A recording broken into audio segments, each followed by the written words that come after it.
So with these changes, another building here at Northwestern meets ADA requirements. Doctors say there are three main keys to look for in hypothyroidism: depression, fatigue, and excessive weight gain. Earlier today, Northwestern's president told us that the budget this year could be cut by almost $750,000. That's right, campus police are now telling us that without one of these, you'll be receiving one of these. Reporting from Vincent Hall, Joe Perez, 7 News.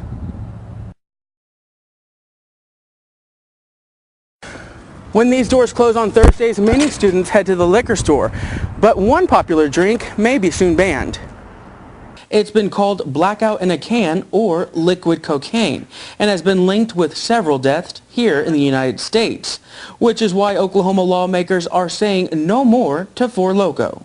This stuff, even a football player told me he had heart palpitations, and I said, then don't drink it, because I don't plan on it.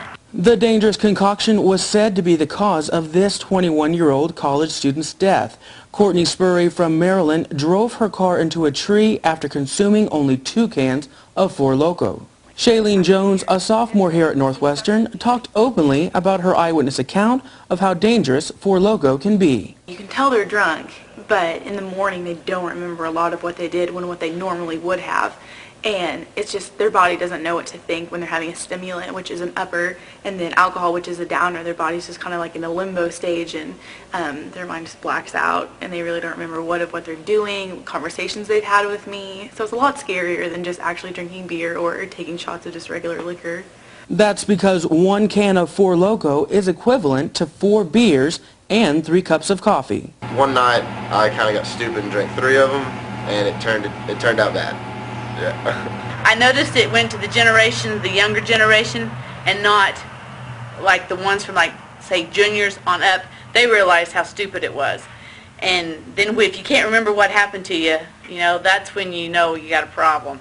And here on campus, some students are happy with the state's decision to ban this beverage. I think it's actually probably a good thing. I've heard about people dying. I don't like them anymore. I won't drink them anymore.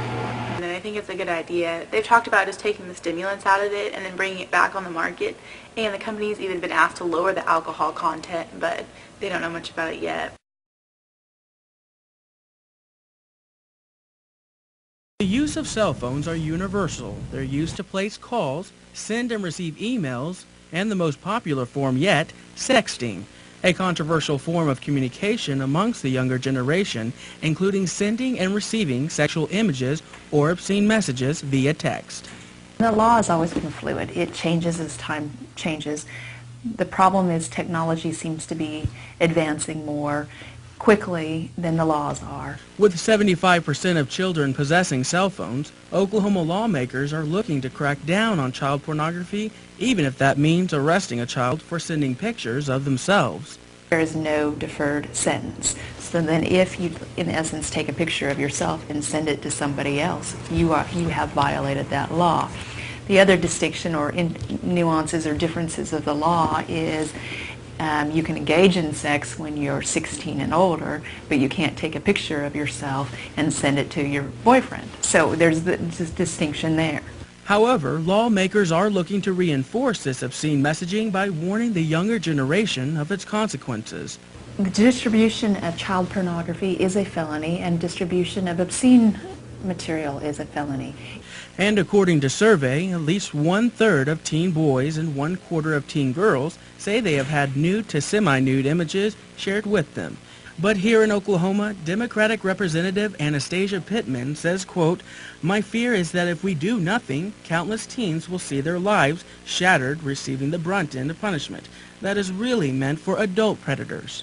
And even though the law is looking to change the way minors send and receive graphic material, the issue is on a much wider scope. But Ritter says the key to resolving this issue is communicating between the parent and child, and knowing the rights and responsibility that comes with having a cell phone.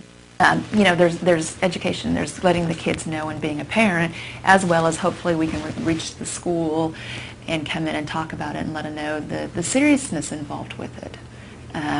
Once you send a text or send something over the internet, you can't unring the bell.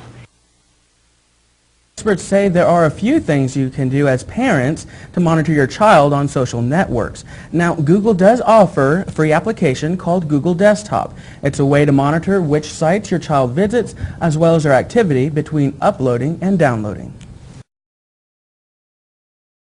While Oklahoma lawmakers are pushing to ban any texting or cell phone use in cars, new research may be the key to silencing any future bans. For many drivers across the road, it's a daily practice. It's known as intoxicating, texting while driving, something many people in the capital feel is the most dangerous form of driving. Chuck May, spokesman for AAA, says that the research done on phones and cars is not all that shocking. Well, it really doesn't surprise us because we've said all along that the danger is not holding the phone, it's holding the conversation. Your mind is 1,000 miles away, no matter which way you go with it. As lawmakers push for new bills for there to be no cell phones in cars, May is avid about pushing awareness about the dangers of texting. And the thing with texting is not only are your hands off the wheel because you're utilizing the texting device, but your eyes are typically up and down off the road because you're looking down at the device, and your mind is 1,000 miles away. That's the most risky thing you can do behind the wheel is text. Experts say the best way to drive is without any devices, but rather wait until you get to your final destination to make your call or place that text. Reporting live, Joe Perez, Eyewitness News 5.